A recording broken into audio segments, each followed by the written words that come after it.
실화소설 죽으면 죽으리라라는 저자 안희숙이라는 분이 일제의 친사 참배에 항거하다가 평양 형무소에 이렇게 수감이 되었습니다. 그때에 옆에 감방에서 매일같이 울부짖는 한 미친 만주 여인이 있었습니다.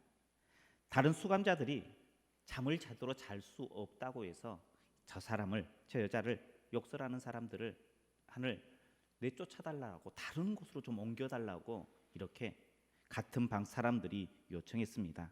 그 만주 여자는 외간 남자와 눈이 맞아서 남편을 죽여서 시신을 토막내어 압록강에 버린 채로 옥에 갇혔습니다.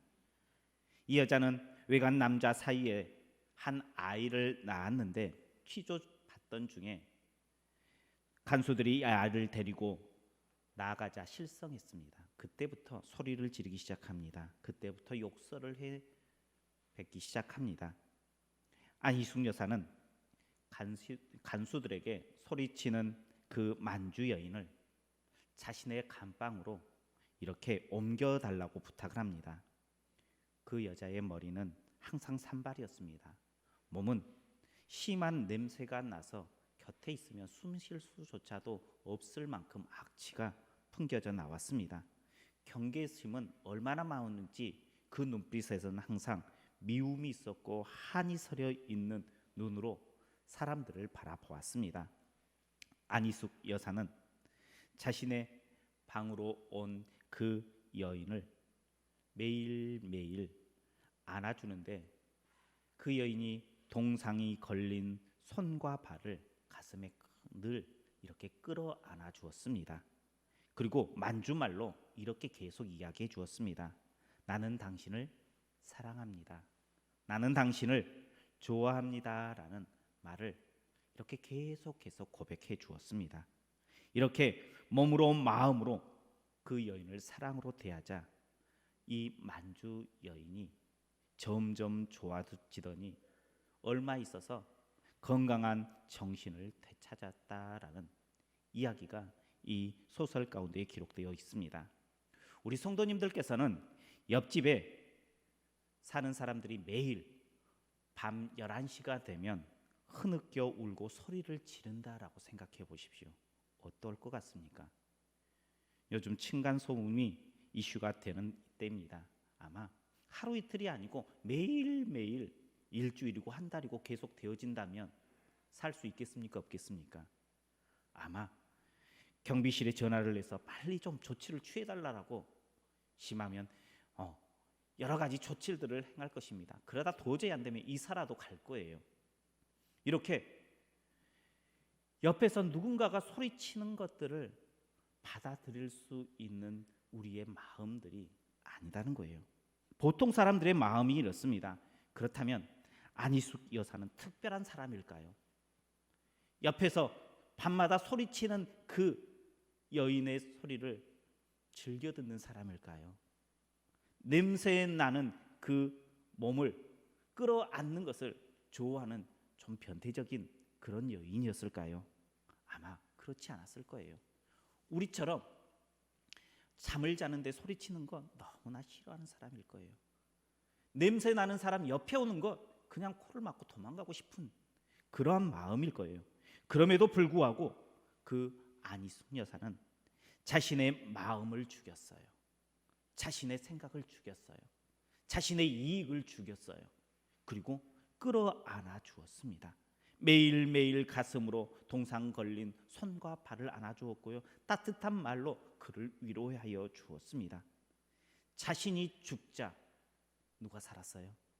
그 여인이 살았습니다. 내가 죽어야 다른 사람이 살 수 있습니다. 언제 우리가 세상에 소망될 수 있을까요? 그것은 다른 데에 있는 것이 아니라 내가 죽으면 세상에 소망될 줄 믿으시길 바랍니다. 우리 옆에 분들과 함께 인사하겠습니다. 나를 죽이면 세상에 소망됩니다. 나를 죽이면 돼요. 내 목숨을 끊어라라는 거 아닙니다. 나를 죽이는 것, 내 생각, 내 마음, 내 욕심을 죽이면 세상의 소망 될 수 있습니다. 그런데 나를 죽이는 것 쉽습니까? 어렵습니까? 내 얄팍한 자존심 하나도 내어놓는 것이 참 쉽지 않아요. 참 힘듭니다. 그런데 그 자존심이요, 내 이익을요 죽이기만 하면요, 하나님이 살고요, 세상이 살고요, 내가 사는 길인 줄 믿으시길 바랍니다. 에스더는 불행한 어린 시절을 보내야 했습니다. 그의 부모는 바벨론에 붙잡혀온 포로였어요. 에스더의 부모가 포로였으니 에스더의 유년 시절이 어떠했을까 상상해 보십시오. 아무것도 없는, 가진 것 없이 끌려온 그런 포로, 거기서 아무리 노력한다 할지라도 좋은 환경에 살 수 있는 모습이 아닙니다. 에스더는 이렇게 포로의 부모 밑에서 자랐습니다. 그런데 그것이 끝이 아니에요. 에스더의 부모는 일찍 돌아가십니다. 세상을 떠납니다. 그래서 에스더는 사촌 오빠의 손에 의해서 길러집니다. 에스더 2장 7절을 보면 그의 삼촌의 딸 하닷삭 곧 에스더는 부모가 없었으나 풍모가 곱고 아리따운 처녀라. 그의 부모가 죽은 후에 모르드게가 자기 딸같이 양육하더라라고 기록하고 있어요. 모르드게 손에, 오빠의 손에, 사촌 오빠의 손에 길러졌습니다. 이렇게 불우한 어린 시절을 보냈지만 에스더는 믿음 안에서 잘 자랐어요. 그리고는 마침내 그 당시 최강의 나라였던 페르시아 제국의 왕후가 돼요. 이제는 인생 역전이 되었습니다. 아마 모르드게는 스스로 생각하길 나의 불우한 어린 시절을 이제 다 보상받는구나 생각했을지 몰라요. 앞으로 나에게 열려 있는 곳은 꽃길 인생이다라고 아마 그렇게 기대하며 하루하루를 살았을 거예요. 그런데 하루는 자기를 키워준 이 사촌 오빠 모르드게에게 연락을 받습니다. 하만이라는 사람이 모략을 꾸며서 나와 유다인들 모두를 다 죽일 계략을 꾸민다는 거예요. 그러니 내가 좀 어떻게 좀 해달라는 거예요. 너가 힘이 있으니까, 너가 왕후니까 뭐 좀 해달라고 요청을 하였습니다. 어떤 일이 벌어졌었습니까? 하만은 아수에로 왕의 총리였습니다. 국가의 제2인자였어요. 2인자다 보니까 하만의 말 한마디에 백성들이 꿈쩍을 못해요. 그냥 다 머리를 숙이고 조아려요. 그런데 단 한 사람, 유대인 모르드게라는 사람은 이 하만의 말을 그렇게 존경하거나 그를 존귀에 여겨주지 않아요. 그냥 말해도 머리가 빳빳해요. 잘 말을 들어주지 않아요. 말에 씨가 먹히지 않습니다. 그래서 하만은 모르드게를 죽여서 장태 높은 곳에 내가 달아야겠다. 그런데 그것만으로 내가 분이 풀리지 않으니까 이 모르드게의 민족 유대인들을 다 죽여야겠다라는 계략을 꾸밉니다. 말살하려고 계획을 세웁니다. 하만은 왕의 조서를 받습니다. 그리고 각 지방에 보내요. 한시에 이 유대인들을 다 죽여라는 거예요. 이제 며칠 있으면 왕의 명령에 따라서 하만의 모략에 따라서 유대는 다 죽게 되었습니다. 포로로 끌려왔던 입장에서 힘이 있어요, 없어요? 이제는 힘이 없습니다. 그러니 죽을 날만 어떻게 보면 받아놓고 있는 상태였습니다. 완전히 어두움 그 자체였어요. 그런데 유대인의 소망이 되어진 한 사람, 에스더가 있었던 것입니다. 이 에스더가 한 사람이 죽으면 그 민족이 살 수 있습니다.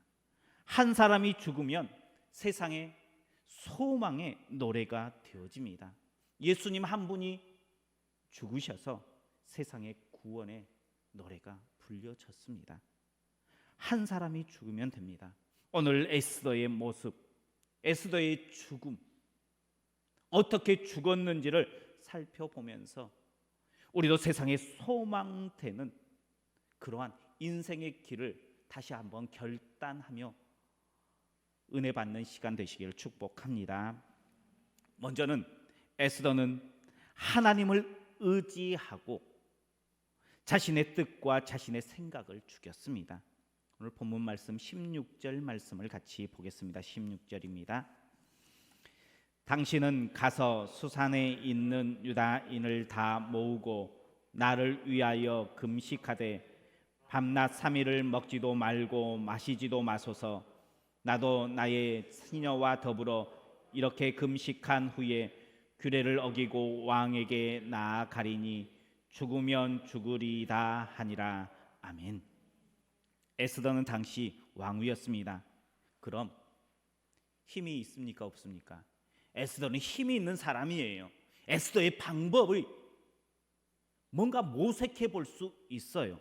그런데 에스더는 자신의 방법, 자신의 힘을 가지고 뭔가를 하려고 한 것이 아니었습니다. 하나님을 의지했습니다. 철저히 하나님만 바라보았습니다. 그래서 나를 위하여 모든 유대인들을 다 모아서 3일 동안 금식하며 기도하게 하십시오. 나도 나의 시녀들과 함께 3일 밤낮 금식하면서 먹지도 마시지도 않고 하나님 앞에 기도하겠습니다. 이 말이 무엇입니까? 하나님만 바라본다는 거예요. 내 방법 사용하지 않겠다는 거예요. 내가 가지고 있는 힘 그거 내려놓겠다는 거예요. 죽이겠다는 거예요. 하나님만 바라보겠다는 것입니다. 기도는 항상 이야기하지만 내 색과 내 뜻과 내 방법을 관철시키는 것이 기도가 아닙니다. 사람들은 기도를 가끔씩 착각해요. 내가 바라는 것, 내가 원하는 것, 이것을 관철시키는 것, 하나님께 구함으로 받는 것이 기도라고 이야기를 해요. 물론 때로는 내 뜻, 내가 원하는 것 하나님 앞에 기도하면서 응답받는 것도 그러한 기도도 해야 될 때가 있어요. 그러나 근본적인 기도의 모습은요, 내 뜻과 내 방법, 내 생각을 관철시켜 그 뜻대로 이루는 것이 기도가 아니에요. 기도는 하나님의 방법을 깨닫는 거예요. 하나님의 길로 가는 선택을 하기 위해서 나 자신을 죽이는 것이 기도인 거예요. 우리 성도님들께서는 기도의 자리에 나와서 기도할 때에 어떤 모습으로 기도합니까? 기도는 내 것이 아니라 하나님을 선택하는 길인 줄 믿으시길 바랍니다. 그래서 에스더의 기도가 중요한 거예요. 에스더는 자신의 생각, 자신의 방법을 죽이고 하나님 앞에 겸손히 나아갑니다. 3일을 금식하면서 철저하게 하나님의 길을 구하고 있는, 하나님의 능력을 구하고 있는 에스더의 모습을 볼 수 있어야 된다는 거예요. 우리가 세상에 소망되는 것, 그것은 다른 것이 아니에요. 내 뜻을 죽이기 위해서 어디의 자리에 서는 거예요? 하나님 앞에 기도의 자리에 서는 것인 줄 믿으시길 바랍니다. 비행 항공술의 선구자였던 헨드리 페이지라는 이러한 사람이 있었습니다. 그는 유명한 비행 기술을 가지고 있었습니다. 그래서 많은 사람들 앞에서 에어쇼를 행하며 비행기 쇼를 이렇게 행하는 사람이었습니다. 한 번은 비행기 쇼를 이렇게 행하는데 하늘에서 공중에서 이렇게 저렇게 하는데 뒤에서 이상한 소리가 들립니다. 언제 들어왔는지 모르는 쥐가 한 마리 들어와서 에어쇼를 하니까 이 쥐도 긴장을 해서 그냥 닥치는 대로 갉아먹는 거예요. 그래서 사각사각 소리가 이렇게 들리는데 뒤돌아보니까 이 쥐가 보이는 거예요. 그는 아차 싶었어요.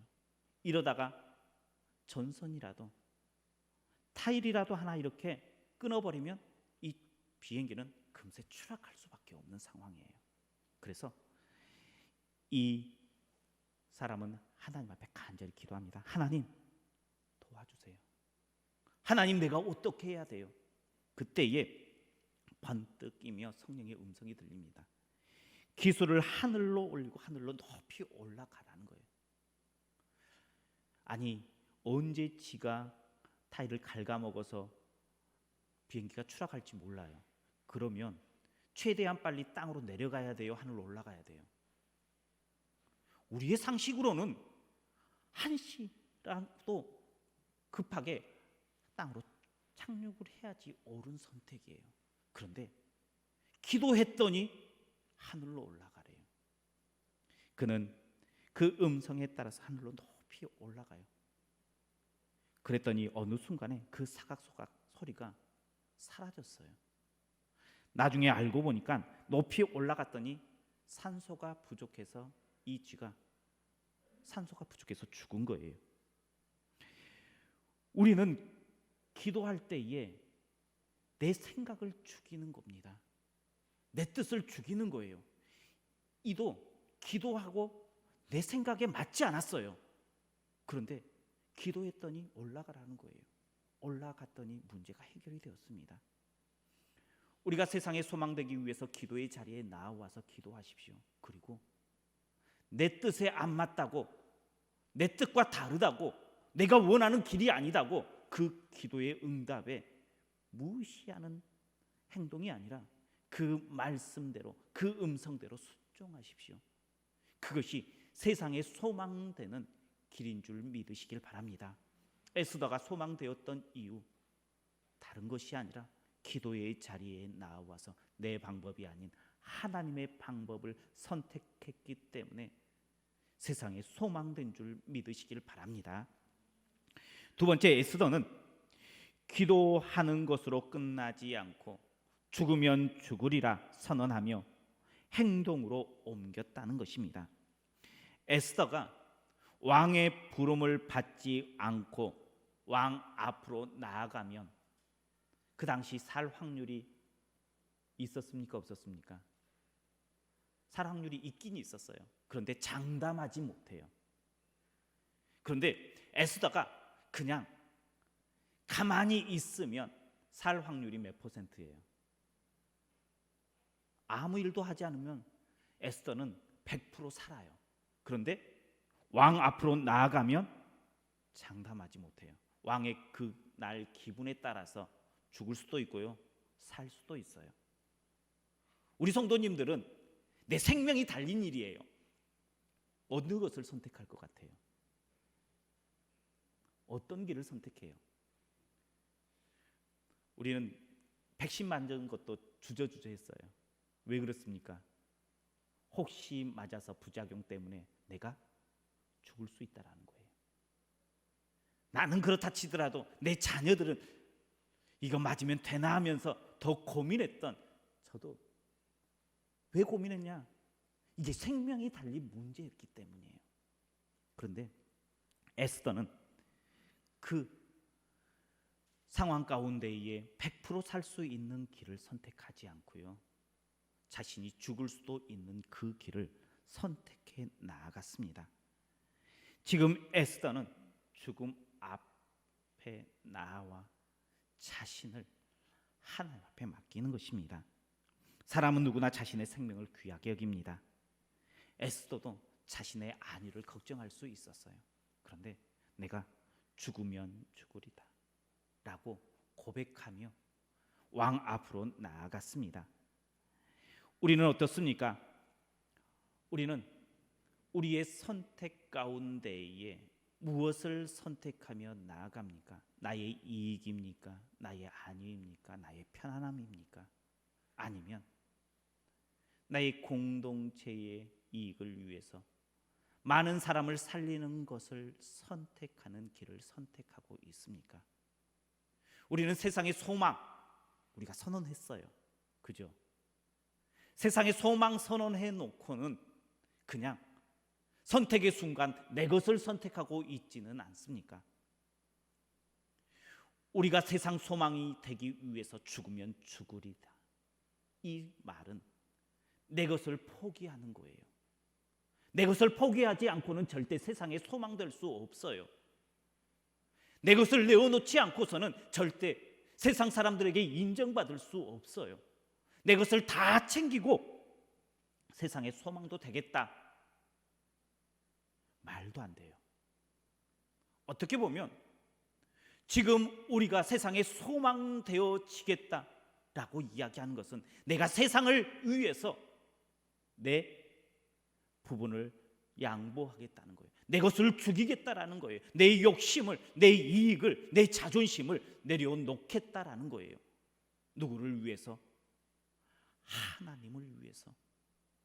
세상에 소망되기 위해서 내 것을 내려놓겠다라는 거예요. 내 목숨까지도 내어놓겠다라고 고백하며 나아갔던 사람이 에스더예요. 그래서 세상에 소망될 수 있었습니다. 세상의 소망은 말이 아니라 행동입니다. 자신의 이익과 안전이 아니라 내 것을 죽이는 것입니다. 우리는 우리의 삶의 자리에서 어떤 것을 내려놓고 있습니까? 에스더는 자신의 자존심, 자신의 방법 다 내려놓고요, 하나님을 선택했어요. 그리고 공동체를 선택했어요. 그랬을 때에 세상에 소망이 되었습니다. 우리 성도님들은 하나님을 위해서 나의 무엇을 내려놓을 수 있겠습니까? 나의 시간을 좀 내놓으세요. 시간을 내어서요, 예배의 자리에 나오십시오. 내 이익을 쫓아가는 것이 아니라 하나님을 위해서 예배하는 자리에, 기도하는 자리에, 말씀의 자리에 나오십시오. 내 것을 죽여야지 하나님을 세울 수 있는 거예요. 또한 내 가정을 위해서 우리는 무엇을 죽일 수 있겠습니까? 내 자존심 좀 내려놓으세요. 내 편안함 좀 내려놓으세요. 그래서 가족을 세워 나아가는 거예요.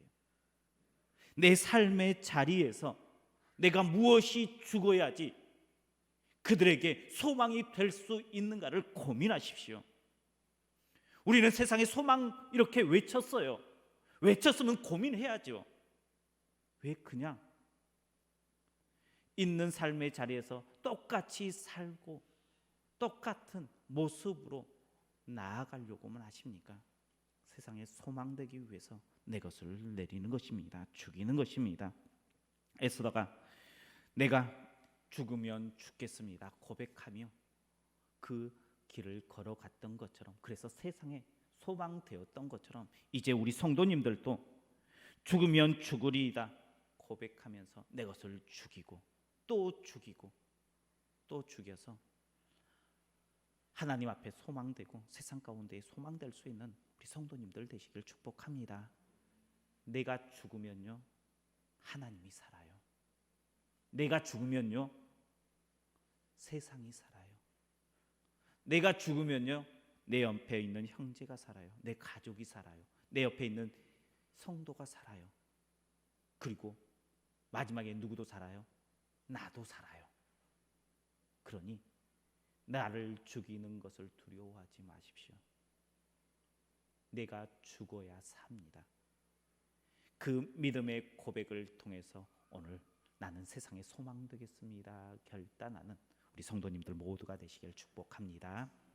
기도하겠습니다. 늘 우리와 함께 하시는 여호와 하나님 감사합니다. 하나님께서 우리와 함께하여 주시어 주의 귀한 은혜로 능력으로 붙잡아 주십니다. 하나님, 내가 죽어야 주님이 살고, 내가 죽어야 형제가 살고 이웃이 살고 세상이 삽니다. 그리고 결국은 나도 삽니다 고백하며 내 방법, 내 기준, 내 지식, 내 경험 죽이게 하시고 내 자존심 이익 다 죽여서 하나님 앞에 내어 맡김으로 주님과 함께 승리의 길, 살아 하나님의 영광을 나타내는 길을 걸어갈 수 있는 믿음의 백성 되게 하여 주옵소서. 예수님 이름으로 기도하옵나이다. 아멘.